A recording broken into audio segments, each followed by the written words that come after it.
En cas de Brexit, les conséquences peuvent être importantes pour les Britanniques vivant en France, notamment concernant la situation administrative.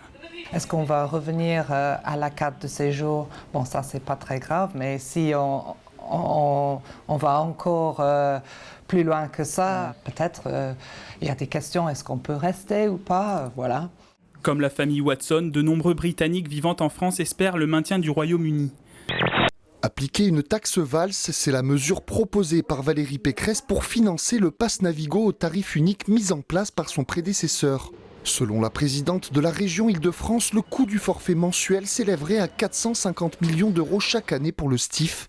150 millions d'euros seraient remboursés par l'augmentation d'une taxe payée par les employeurs. Le reste n'aurait pour le moment pas de plan de financement. Une vingtaine de mesures pour défendre l'esprit d'entreprise et favoriser la croissance, c'est la proposition de Génération Entreprises Entrepreneurs Associés. L'association a rédigé un livre blanc qu'elle a remis le 22 juin à Nicolas Sarkozy, président du parti Les Républicains.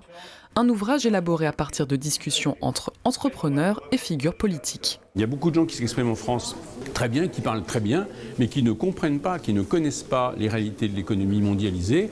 Là, c'est vraiment, Génération Entreprises, c'est des gens qui comprennent, qui viennent de la mondialisation, qui aiment la France, qui aiment l'entreprise française.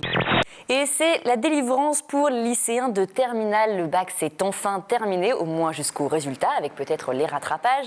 Les dernières épreuves se sont déroulées aujourd'hui avec les mathématiques pour les filières ES et les L. Les scientifiques, eux, ont passé les épreuves de biologie, mais le répit sera de courte durée. Les futurs bacheliers doivent attendre le 5 juillet pour connaître le verdict. Plus moderne, mais aussi plus accessible, la caisse primaire d'assurance maladie des Yvelines se renouvelle. Elle a mis en place de nouveaux dispositifs, dont un outil multilingue. Les usagers malentendants ou ne parlant pas français ont accès aux questions les plus souvent posées dans leur langue, une première en France. Dès septembre prochain, cette classe accueillera 7 nouveaux élèves. Des petits Yvelinois âgés de 3 ans et atteints d'autisme ou de troubles envahissants du développement. Cette unité d'enseignement maternel autisme, appelée UEM, est une première dans le département. Une enseignante spécialisée et expérimentée s'occupera de cette classe. J'attends cette ouverture depuis très très longtemps. Effectivement, l'autisme, c'est un handicap qui a été très peu reconnu ces dernières années.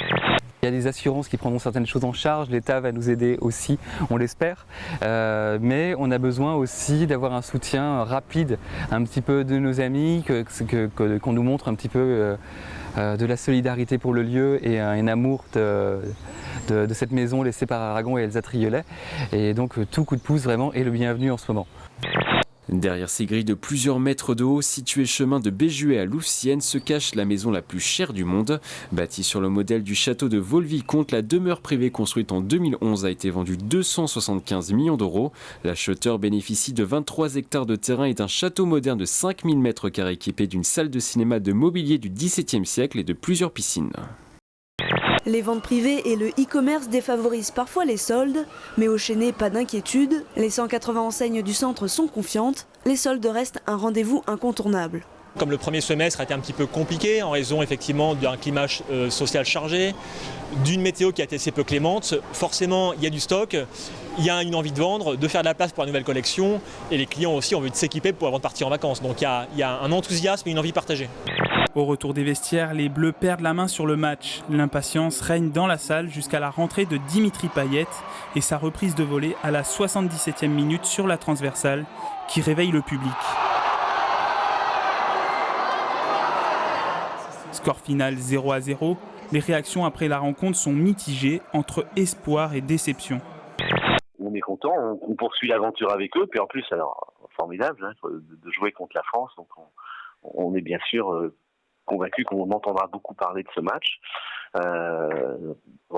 Cet enjeu-là pour nous, et puis le fait que, on va dire, c'est aussi une petite revanche de 2010, donc de France-Irlande, je pense que ça va ressortir de la presse. Donc c'est sympa, donc c'est vraiment un très beau match qui, à mon sens, est très ouvert. Mise en place en France en 1983, la fête de la musique continue de faire vibrer. Cette année encore, 120 pays l'ont célébrée.